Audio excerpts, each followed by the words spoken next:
किसी और से मिलने के बहाने आजा, किसी और से मिलने के बहाने आजा।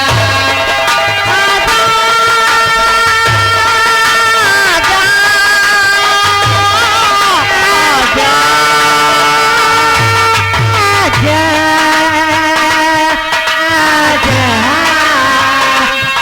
किसी और से मिलने के बहाने आजा, तू किसी और से मिलने के बहाने आजा।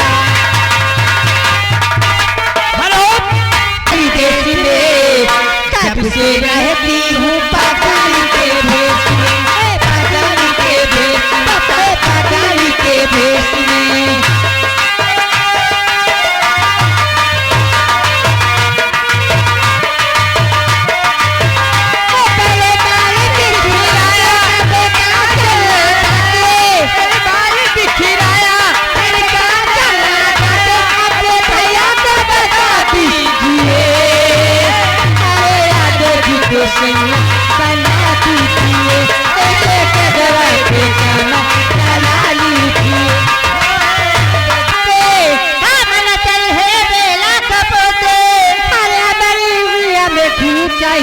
हम रहाऊ चाहिए, हम रहाऊ चाहिए, हम रहाऊ चाहिए।